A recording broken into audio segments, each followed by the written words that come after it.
Atos 8, nós vamos ler a partir do versículo 26. Todo mundo achou? Sim, né? Então leamos. Mas um anjo do Senhor falou a Filipe: levanta-te e vai em direção ao sul pelo caminho deserto que desce de Jerusalém para Gaza. Ele se levantou e foi. Um eunuco etíope, administrador de Candace, ou Candaque, rainha dos etíopes, e superintendente de todos os seus tesouros, que tinha ido a Jerusalém para adorar, voltava para casa e, sentado na sua carruagem, lia o profeta Isaías. E o Espírito disse a Filipe: aproxima-te e acompanha esta carruagem. Filipe correu e ouviu que o homem lia o profeta Isaías e perguntou: entendes o que lês? Ele respondeu: como poderei entender, a não ser que alguém me ensine? E pediu a Filipe que subisse e se sentasse. A passagem da escritura que ele estava lendo era esta: foi levado como ovelha ao matadouro, e como um cordeiro mudo diante de quem o tosquia, não abriu a boca. Na sua humilhação a justiça lhe foi tirada. Quem relatará a sua geração? Porque a sua vida é tirada da terra. Tomando a palavra, o eunuco disse a Filipe: por favor, de quem o profeta está falando isso? De si mesmo ou de outro? Então Filipe passou a falar e, começando por essa passagem da escritura, anunciou-lhe o evangelho de Jesus. Prosseguindo, chegaram a um lugar onde havia água, e o eunuco perguntou: aqui há água, que me impede de ser batizado? Filipe disse, vou repetir de novo. Filipe disse: é permitido se crês de todo o coração. E ele respondeu: creio que Jesus Cristo é o Filho de Deus. Então ele mandou parar a carruagem e desceram ambos a água, tanto Filipe quanto o eunuco, e Filipe o batizou. Quando saíram da água, o Espírito do Senhor arrebatou Filipe. O eunuco não mais o viu, e alegre seguiu o seu caminho. Mas Filipe achou-se em Azoto, e viajando, evangelizava todas as cidades até que chegou a Cesareia. Pois então, nós lembramos da última vez que estudamos o livro de Atos, domingo retrasado, né? Que Filipe foi para Samaria, não é? E começa ali a evangelizar os samaritanos, a ponto de toda uma comunidade se converter. A gente viu que depois os apóstolos são chamados, né, para realmente efetivar aquele acontecimento que seria o Pentecoste dos samaritanos, né?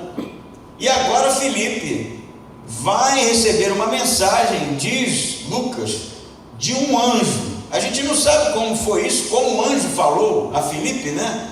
Se ele teve uma visão, se ele ouviu uma voz, se foi um sonho, não é dito, mas é dito que há uma certa urgência no comando do anjo para que Filipe se direcionasse para um outro lugar. Vale a pena salientar aqui que a gente lembra, antes de Jesus ser assunto aos céus, o que ele disse para os discípulos: vocês serão minhas testemunhas onde? Em Jerusalém, em Samaria e até os confins da terra, não é isso? Interessantemente, já adiantando aqui, a Etiópia nesse período era tida como o fim do mundo. Não o fim do mundo no sentido de julgamento ou do final, mas do lugar mais distante que se poderia imaginar. Então já, logo de início, já podemos chegar a uma conclusão de que o motivo de Lucas estar narrando essa história é para realmente narrar os feitos de Filipe, que também era usado pelo Espírito Santo, e também para mostrar que, como Jesus havia dito, o Evangelho está sendo pregado a todas as nações, tanto aos judeus quanto aos samaritanos, que eram meio judeus, como também aos gentios, pessoas de outras nacionalidades. O que o texto diz para a gente? Interessante porque o 26 diz assim: mas um anjo do Senhor falou a Filipe. Na minha versão está assim: levanta-te. Em alguma outra versão provavelmente vai estar outra palavra, como prepara-te, né? Ou algo do tipo. A palavra no grego é mesembria, que significa pular. Não é só se levantar ou se preparar, mas é algo imediato, emergente. Então, onde Filipe estava? A gente não sabe de maneira 100% onde ele estava nesse momento. É provável que estivesse em Samaria, porque é lá que a história termina com ele. É provável também que ele pudesse ter voltado com os apóstolos para Jerusalém, embora o texto não diga, mas independente das duas opções, o ponto é que há um imediatismo no comando do anjo para que ele se direcionasse para um outro lugar. Que lugar é esse? Aqui há um problema de tradução, né? E diz assim: levanta-te ou pula, né? Prepara-te, avança e vai em direção. Aí na minha versão está assim: ao sul, não é isso? Ao sul pode ser traduzido como ao meio-dia, porque no mundo antigo, como o sol no meio-dia estava mais na direção do sul, poderia se referir ao sul, fazendo uma referência ao horário. Então, como está traduzido, não está errado, mas é também possível que a tradução fosse, ou seja, levanta-te e vai agora ao meio-dia para o lugar que eu vou te mostrar, o que gera um pouco mais de complexidade na passagem, porque ao meio-dia o sol estava a pino, né? O que de certa forma salienta a emergência da situação. Então, independente se vai para o sul ou se vai agora ao meio-dia, o ponto é que o comando é dado e diz então que ele deveria ir pelo caminho deserto que desce de Jerusalém para Gaza. Se ele estava em Samaria, é cerca de 100 quilômetros andando. Essa estrada era uma estrada que ia na direção do Egito e que passava pela antiga Gaza, uma cidade que havia sido destruída pelos judeus mesmos, né? Em 60 a.C. aproximadamente, e era uma cidade deserta, pouco procurada. Não era a melhor estrada para o Egito, haviam outras opções. Então o comando é bem estranho, no sentido de que Filipe estava em Samaria, fazendo parte de um ministério prolífero. Ele havia pregado, as pessoas estavam se convertendo, não só ali as pessoas da comunidade onde Filipe estava, mas os apóstolos depois descem e vão evangelizando. Então provavelmente em Samaria haviam muitas pessoas para serem discipuladas, ensinadas, não é? Estava bombando lá, o evangelismo bombou, nasceu uma congregação lá. Mas o anjo dá um comando para Filipe, para sair daquele lugar, né, onde tudo estava acontecendo, e se direcionar para uma estrada deserta, 100 quilômetros de distância, sem dizer o motivo, porque você não vê o anjo dizendo o motivo dele ir, somente vai, não é isso? E aí o que Filipe faz? Ele vai, ele realmente acata o comando do anjo e imediatamente ele vai na direção da cidade. Diz o versículo 27, ele se levantou, de novo a mesma palavra, né? Pular, né? Anistema, se levantou e foi. Aí, chegando nessa estrada deserta, isso aqui é sensacional, assim, vamos acompanhando a narrativa aqui. Quando ele chega nessa estrada, caminhando, né, 100 quilômetros, que ia dar bastante tempo, né? Eu não sei aqui, quem gosta de fazer caminhada, né, uma corridinha, 100 quilômetros andando naquele clima, né, naquelas condições, eram dias, né? Ia dar, eu não sei ao certo quantos dias seriam, mas não seria nenhum nem dois, não, alguns dias até chegar a essa estrada. E o que tem lá? Um eunuco etíope, administrador de Candace ou Candaque. Vamos lá, né, por partes. Candaque não é um nome de uma pessoa, é um título da rainha que então reinava na Etiópia, antiga Etiópia, não a Etiópia que nós conhecemos hoje. Era muito mais sobre os núbios, que é o antigo Sudão. Sudão todo mundo sabe o que é, né? Provavelmente aquela região. Então este homem, ele era um administrador da rainha dos etíopes. O que ele administrava? O tesouro. Era um homem extremamente importante naquele reino, né? Ele era o administrador do tesouro da rainha, portanto, que seria hoje equivalente ao ministro da fazenda, né? Ou algo do tipo, que estava em uma carruagem. A carruagem era um veículo para ricos, né? Não pense você que era alguma coisa diminuída. A expressão no grego está carruagem mesmo, e não carroça, né? Era uma carruagem, algo que pudesse realmente dar o suporte para a viagem daquele homem. Por quê? Pasmem vocês, o texto diz para a gente que ele havia ido a Jerusalém para adorar. Então ele saiu da sua terra e foi até Jerusalém para adorar, e estava voltando. 5 meses para ir, 5 meses para voltar. 1 ano daria a viagem deste homem somente para ir a Jerusalém adorar. O que já espanta a gente, né? Caramba, cai uma chuvinha, eu já fico com medo da escova progressiva sair na água, né? O eunuco está viajando 1 ano inteiro para ir em Jerusalém adorar, provavelmente participar de alguma festa, oferecer ali o seu sacrifício e depois voltar. E sabe o que mais? Há uma discussão sobre se ele era realmente eunuco castrado ou não, porque há relatos desse período de pessoas que faziam parte, né, de cargos importantes e eram tratados como eunuco, mas não eram eunucos castrados. Existe essa possibilidade. O problema no texto é que, se ele era só isso, Lucas não teria dito para a gente que ele era um eunuco administrador.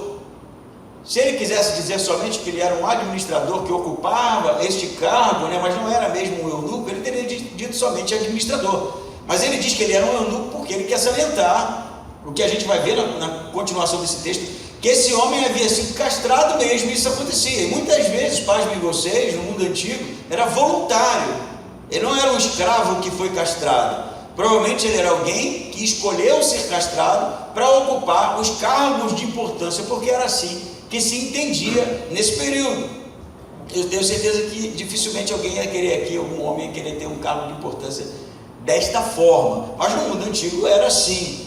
Então, este homem que é castrado, um eunuco, ele vai a Jerusalém, demora 5 meses para ir, 5 meses para voltar, para chegar lá e não poder participar de nada, porque em Deuteronômio proíbe a participação de pessoas castradas. Ele não poderia se converter ao judaísmo, ele não poderia ser nem um prosélito, porque o prosélito, que era aquele gentio, né, que se voltava para o judaísmo e queria fazer parte dos símbolos judaicos, ele teria que ser circuncidado.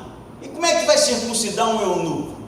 Não tem como. Então ele jamais seria próprio, apropriado para fazer parte da adoração de maneira integral. Mesmo assim, ele viaja 5 meses para chegar em Jerusalém, provavelmente ficar no pátio dos gentios e prestar a sua adoração. Você já sentiu o nível de dificuldade que era para esse eunuco realmente estar em Jerusalém adorando? Pois é isso que está acontecendo. Depois dele dizer isso, ele diz para a gente assim, e Filipe está lá, né, naquela estrada deserta, e vê aquela carruagem, né? Você pode rir, né, mas a carruagem era um veículo para ricos, né? E tinha que ter todo o conforto por causa da viagem extremamente demorada. Mas era uma carruagem puxada por bois, né? Eram os bois que puxavam, então ela ia bem devagar, o que realmente dificultaria bastante. Mas era assim que se fazia, né? Os bois iam puxando naquela toada, naquele ritmo, e se parava, né, à medida das necessidades. Por isso que Felipe consegue acompanhar a carruagem, né? Porque o Espírito diz para ele assim no versículo 29: e o Espírito disse a Felipe: aproxima-te e acompanha esta carruagem. Ele nem sabia o que ele estava fazendo lá. A estrada é deserta, mas ele chega justamente na hora, pensa nisso comigo, que a carruagem está passando. Olha só, Felipe saiu de lá 100 quilômetros para chegar nessa estrada. O eunuco está viajando, voltando para sua pátria, né? 5 meses de viagem.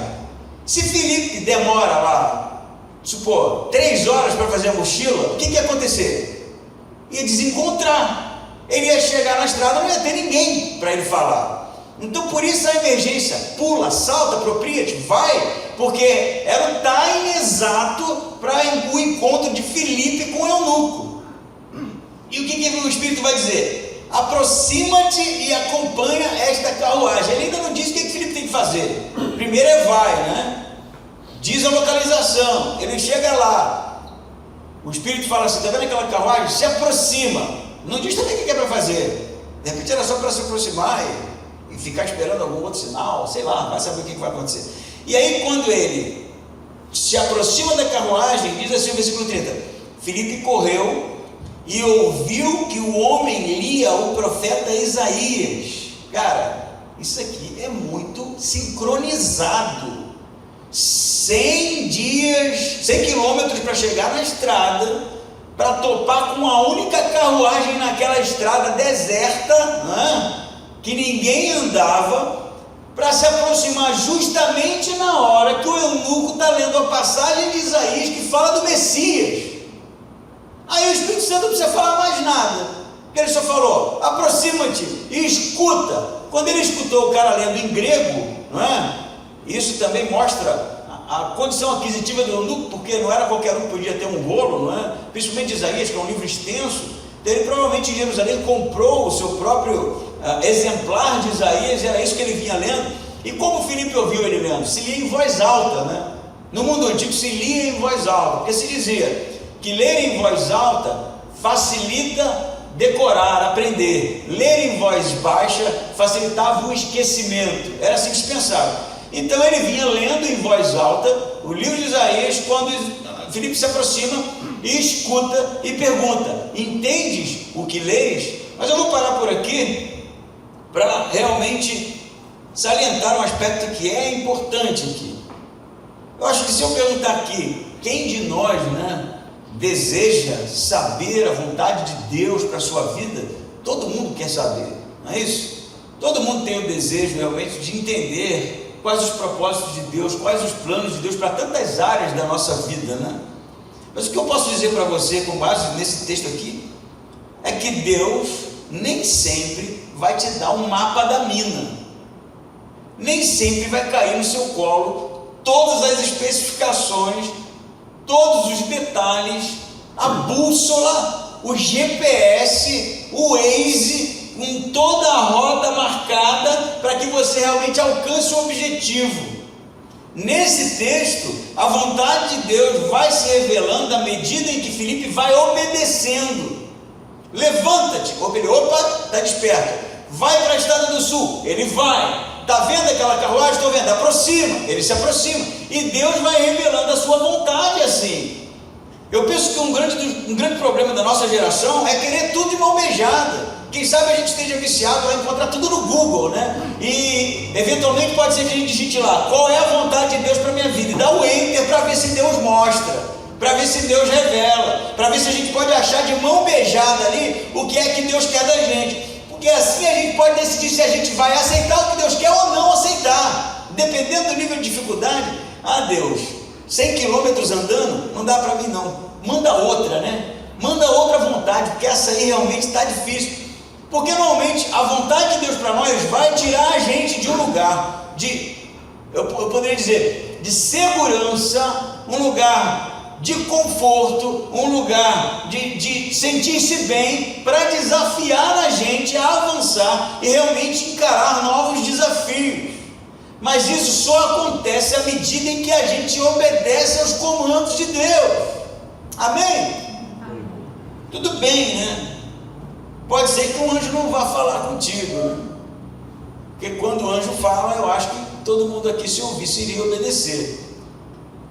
Mas às vezes Deus mostra, não é isso? E tem tanta coisa que está tão evidente que Deus quer que a gente mude, que a gente faça, que a gente avance. E Deus insiste tantas das vezes e a gente fica relutando com medo, inseguro. O problema é que a segunda parte só acontece quando a gente ousa. Quando a gente entende e diz, tá bom, Deus, eu vou.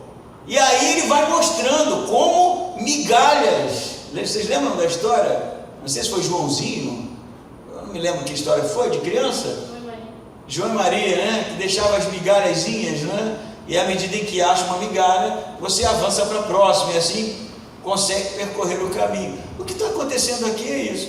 E a gente precisa realmente desejar, obedecer, acatar o direcionamento de Deus para a gente, para que a gente conheça a beleza do plano dele em sua integralidade. Não vai ser de imediato. Se você vai para a igreja esperando que eu fale, eis que vos digo, Deus na tua vida tem isso aqui, pode esquecer, não vai acontecer. Nem o anjo faz isso. Pensa só, nem anjo faz. O anjo vai falar assim, prepara-te, primeira coisa, né? Opa, prepara-te, né? Se livra dos pesos das mochilas, se prepara que a coisa vai tomar um rumo, prepara-te. Já nessa a gente já falha, né? Ih, cara, tanta coisa para resolver, né? Ai, não vai dar. Senhor, qual a vontade de Deus para a minha vida? Quando Deus te falou, prepara-te, levanta-te, tu fica, não vai saber, né? É óbvio que não vai saber. Prepara-te, aí você, não, o pastor falou, hoje eu entendi, estou pronto, Senhor. Aí ele vai falar agora avança 100 quilômetros, filho, na direção que eu vou dizer para você. E aí você vai, e chega lá e ele fala, o quê? Parabéns, filho, ganhou uma estrelinha no céu. Não, presta atenção, não é isso? Aproxima da carruagem, se aproxima, presta atenção. O que está sendo desafiado aqui é toda a cognição de Filipe. Primeiro ele avança, depois ele tem que ficar atento ao que está acontecendo, ele precisa ouvir, o cara está lendo, gente. Se ele estivesse pensando na morte da bezerra, ele não ia simplesmente se aproximar da carruagem, nem ouvir o eunuco lendo a passagem sobre Cristo. Caramba, mão beijada, né? Eu queria né? Tá ali no mercado e alguém, quem poderia me explicar essa passagem de Isaías, né? Porque, mais fácil do que isso aí, só se eu não souber a passagem de Isaías, porque eu não leio a Bíblia mesmo, aí realmente vai ficar complicado. Mas não era o caso de Filipe. Filipe identificou o idioma, porque ele é grego também. E o eunuco lia a passagem em grego, passagem que o eunuco lia, né? Ele vai dizer para a gente aqui no versículo 32, mas não sem antes a pergunta de Filipe fazer todo sentido. Inclusive era um livro do seminário, Entendes o que leis, né? É um livro que a gente estudava no seminário, um livro sobre exegese bíblica do Antigo Testamento. A expressão no grego é muito interessante, é gnoskes ha agnoskes. Entende o que você está lendo? O que você está lendo é de sua compreensão, porque ele ouviu o eunuco dizer. Só que o eunuco é um homem de status, ele é alguém importante na sua carruagem de rico. Filipe é um andarilho, né? Filipe não é ninguém importante e não aparenta ser. Então é a ousadia de Filipe, inclusive, de dirigir a palavra àquele cara, né?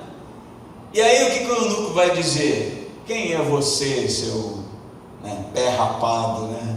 Seu comedor de gafanhoto, ou coisa do tipo? Não, ele diz, como irei entender se ninguém me guiar? É a expressão no grego, para você ver a humildade do eunuco.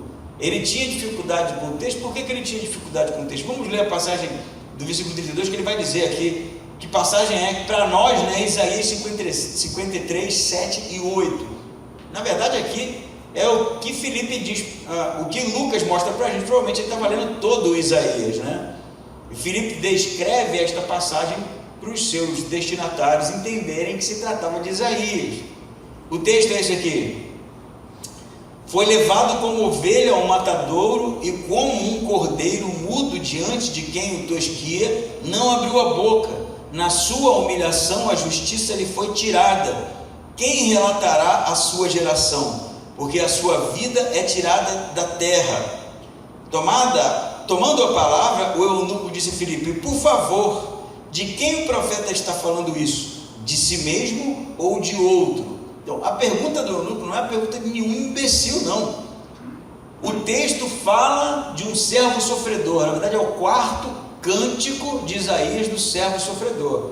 E o texto fala de alguém, né, que não foi ouvido pelos seus, foi condenado, carregou os pecados sobre si, o seu julgamento não foi justo, é o que o texto fala, e no final, na continuação da leitura de Isaías, ele verá os feitos da sua obediência, os frutos da sua obediência. E aí, a discussão era, alguns rabinos iam dizer que essa passagem se trata de Israel, até hoje inclusive. Até hoje, se pegar um judeu ortodoxo, ele vai dizer, isso aqui não fala de Messias, isso fala de Israel. Israel é o servo sofredor. Mas há textos históricos que datam desse período, de até antes inclusive, de outros judeus, outros rabinos, que defendiam que esse texto falava de Isaías, porque Isaías também pregou e não foi ouvido, Quem crerá na nossa pregação, Isaías fala, Mas há uma terceira escola do mesmo período que defendia que Isaías está falando do Messias, embora eles tivessem dificuldade para interpretar o fato de que o Messias sofreria e carregaria os pecados sobre si. Eram ideias separadas. Eles diziam, não, o Messias vai ser aquele realmente que vai trazer vitória, que vai, de certa forma, sofrer, mas carregar os pecados. Eles separavam esse aspecto e, de certa forma, produziam outro conteúdo literário. Vai ser Jesus que vai unir as duas ideias. Pela primeira vez, o servo sofredor é aquele que sofre pelo povo, é aquele enviado por Deus, mas é aquele que, apesar da injustiça do seu julgamento, vai sair vitorioso no final. Jesus é que vai realmente ensinar dessa forma. E é isso que Filipe vai dizer para o eunuco. Não é Israel, embora não esteja no texto, mas é a conclusão que a gente chega. Não é Israel, não é Isaías, mas é Yehoshua, Jesus, não é? Se o eunuco ouviu falar ou não ouviu falar de Jesus, a gente não sabe. O fato é que Filipe senta na carruagem e expõe para ele o texto de Isaías, apontando para o Messias. Diz aqui o texto, no 35, então Filipe passou a falar, e começando por esta passagem da Escritura, anunciou-lhe o Evangelho.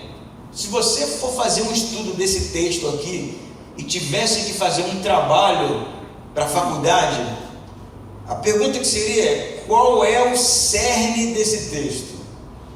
Sim, a gente já viu que o Evangelho vai ser pregado até os confins da terra, ok. Mas o cerne desta passagem aqui está em entendes o que leis? Isso marca a passagem. A pergunta de Filipe, você está entendendo? E a resposta do eunuco, como entenderei se ninguém me ensinar? O que esse texto fala para a gente hoje? Precisamos ser aqueles trazem a elucidação das Escrituras para a salvação. Precisamos ser aqueles que estão dispostos, que estão disponíveis, que estão preparados para realmente, através das Escrituras, trazer iluminação, compreensão para que as pessoas sejam salvas.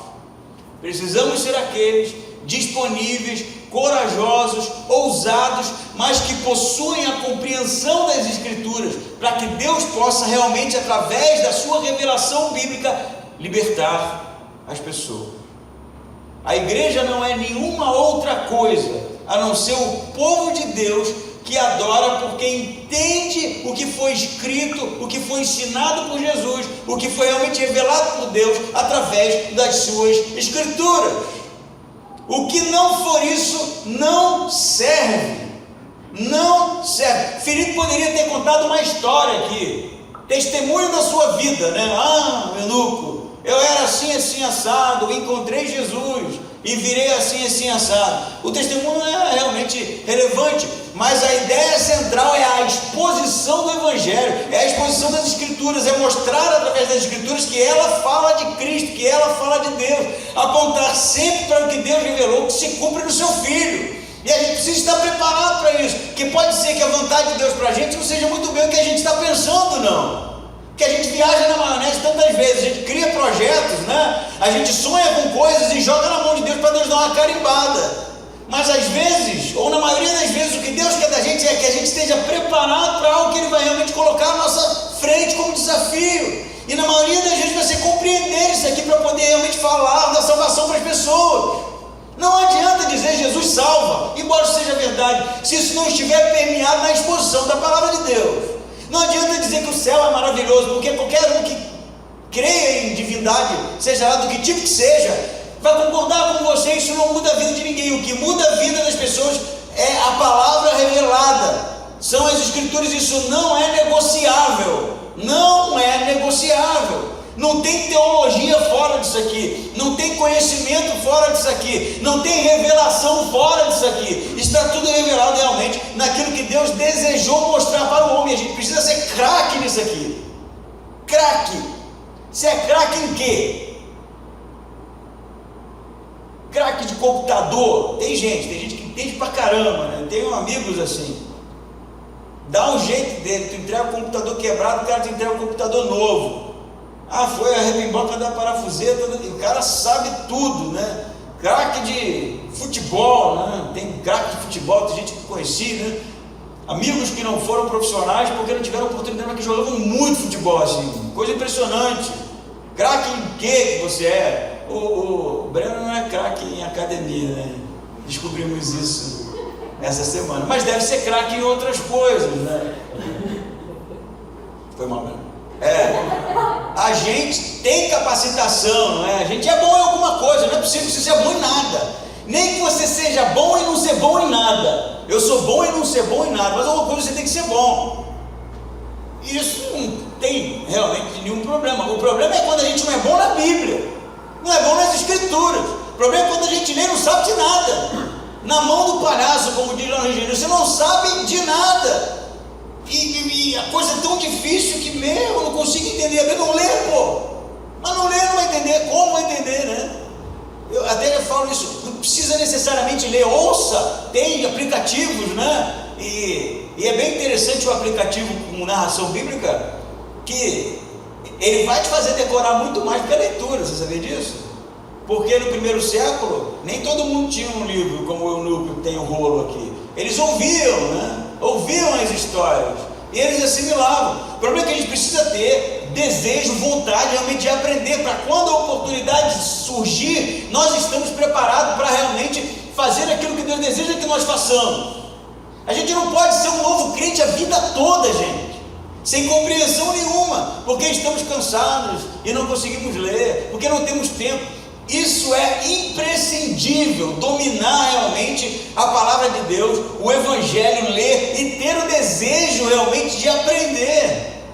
Para quando você ouvir, como entenderei se não tem quem me ensine? Você não faça, espera aí que eu vou ligar para o pastor, ele vai te dizer, ó, não sai daí não, né? É só uma ligação. Não, né? Hoje minha mãe me ligou, né? Minha mãe me ligou: oi mãe, tudo bem? Oi filho, saudade, você quer? Estou com uma dúvida. Eu, do que? Aí vê ela, 1 Pedro, Jesus pregou aos mortos em prisão. Eu falei, eita caramba, tá lendo, né? Ah, é que eu fui lá na igreja perguntar, brigaram comigo e não me responderam. Eu falei, ô Jesus, a irmãzinha falou que esse texto é coisa de católico. Não, é uma bagunça, cara, é uma bagunça. Aí eu sentei, não mãe, pega a Bíblia aí meu irmão também estava junto, aí eu estudei com eles, mostrei, agora eu entendi, cara, como isso é gratificante, agora eu entendi, mas não agora eu entendi uma equação matemática, um livro de física, uma receita de bolo, agora eu entendi isso aqui, ó, entende? Eu brinco, né, já falei algumas vezes, o que mais me deixa feliz é quando eu percebo no rosto de vocês, sabe, entendi, vocês não falam, né, não falam. Mas alguns deixam isso bem nítido, que houve uma compreensão, houve, caramba, nunca tinha pensado nisso. Isso é de Deus mesmo, elucidação, iluminação do Senhor. Você compreendeu. E se você compreendeu, você realmente está sendo alguém que está sendo edificado, está crescendo, está avançando. A gente precisa ser craque nas Escrituras, para quando a gente ouvir a deixa, perceber e ser realmente ousado para se colocar à disposição, para orientar as pessoas. Amém ou não amém? Amém. Pois então, tem mais, né? Estou acabando já. Depois que ele leu o profeta, profeta Isaías, Filipe vai explicar para ele de quem a passagem fala, vai expor o evangelho para ele, não é isso? O 36 diz assim: e prosseguindo, chegaram a um lugar onde havia água, e o eunuco perguntou: aqui há água, que me impede de ser batizado? Cara, essa pergunta aqui é magnífica, porque provavelmente, Filipe explicou para ele a morte e a ressurreição de Jesus, ele sendo o Messias, ele cumprindo Isaías. O eunuco entendeu. Não sei quanto tempo se passou, se foram horas, se foram dias, a gente não sabe. O fato é que a exposição de Filipe foi muito eficaz e levou o eunuco a fazer a pergunta: o que impede de que eu seja batizado? Por que ele fala isso? Porque ele sabe que ele, enquanto eunuco, não poderia fazer parte do culto judaico. Por isso que ele está perguntando. Ele sabe que ele, enquanto eunuco, não podia se circuncidar. E o batismo é sempre iniciação. Mesmo no judaísmo, um prosélito, que era um gentio que se convertia ao judaísmo, ele era batizado para ser iniciado no judaísmo. Não foi João Batista que inventou o batismo. O batismo, para esse fim, um gentio, que se batizava para ser iniciado no judaísmo, era muito comum. O que João Batista está fazendo, que é fora da curva, é que ele está desafiando os judeus a se batizarem para o arrependimento, aí que muda a tônica, Mas o batismo era conhecido, e o eunuco sabe que ele não poderia ser iniciado por causa da sua condição. O que Filipe vai dizer para ele? Aqui tem uma resposta que está entre chaves aqui, porque não se encontra nos textos mais antigos, embora seja provavelmente uma fórmula primitiva de batismo. Então, se você pular aqui, Filipe disse: permitindo, e é permitido, na verdade, se crês de todo o coração que Jesus é o Filho de Deus, ele diz creio, e aí ele batiza. Mas como há dúvidas sobre este versículo, se ele é realmente o versículo original, a resposta de Filipe vai ser que nada impede o eunuco de ser batizado. Por que ele diz isso? Aí que está a grande sacada. Porque se você ler Isaías 56, 4 e 5, percebam só, vou até voltar aqui, vai para Isaías aí, gente, 56. Eles estão lendo o que? Isaías, não é isso?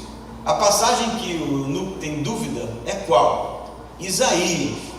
Então provavelmente Filipe não parou só nessa passagem, ele foi mostrando, à medida em que eles estavam lendo Isaías, como Isaías apontava para o Messias, para o novo mundo, para a nova criação, que Deus estava iniciando ali realmente no seu servo. Olha o que Isaías 56, 4 e 5 diz assim: pois assim diz o Senhor a respeito dos eunucos que guardam os meus sábados, escolhem as coisas que me agradam e abraçam a minha aliança. Na minha casa e dentro dos meus muros eu lhes darei um memorial e um nome melhor do que os filhos e filhas. Darei a cada um deles um nome eterno que nunca deixará de existir. O que Filipe provavelmente mostrou para esse eunuco é que Jesus era o Messias, e que em Jesus sendo Messias, os eunucos também seriam aceitos por Deus. Por isso que o eunuco, quando vê a água, diz: então, o que me impede de ser batizado? Nada impede, porque Deus está cumprindo Isaías em Jesus, e agora você pode ser aceito. Amém? Isso que eu vou dizer, se tem alguém aqui que não é batizado, eu estou vendo um aqui, não sei se tem mais. O que impede você de ser batizado? Nada. Se reconheceres que Jesus é o Filho de Deus, que Ele morreu e no terceiro dia ressuscitou dos mortos, e que a salvação está somente nele, nada impede de que você seja aceito por Deus. Amém? Este homem é um homem negro, africano, gentio, eunuco, e mesmo assim vai fazer parte da história da pregação do Evangelho. A gente sabe que existe uma igreja na Etiópia, que é considerada uma das igrejas mais antigas do mundo. Essa igreja data do século IV. E há discussão sobre se essa igreja nasceu da conversão deste homem ou não. Eles dizem que sim. Se você procurar a igreja na Etiópia no YouTube, você vai encontrar uma igreja ortodoxa muito antiga, e eles dizem que eles são fruto da conversão deste homem. A gente não sabe os desígnios de Deus, a gente não sabe o que Deus tem preparado realmente para ser o seu grande plano, e pode ser que você nem venha a saber. Eu digo isso e digo sem medo. Pode ser que você, enquanto vivo, nem venha a saber do porquê Deus ter te mandado para ir para esse ou para aquele lugar, falar para essa ou para aquela pessoa. O ponto é que, sendo essa igreja iniciada por este homem ou não, Deus tem grandes coisas para fazer, maiores do que nós, maiores do que a nossa existência, maiores do que todas as ambições humanas. Mas ela começa através de pequenas coisas. Pequenas coisas. Precisamos estar atentos, estarmos disponíveis, mas principalmente ter o desejo ardente de fazer aquilo que Deus quer. Porque eu acredito piamente que quando Jesus voltar, e a gente for através de Jesus perguntando: Senhor, me responde uma coisa, né? Eu nunca soube o que era galardão. Eu briguei tantas vezes na EBD, o que é galardão? Cadê o meu agora, né? E pode ser que a gente, chegando no céu, Jesus diga para a gente assim: olhe para trás, e atrás da gente vai ter os filhos da fé que se converteram por causa da nossa vida, e o nosso coração vai se encher de gratidão. Mas tudo começa pequenas coisas. Amém?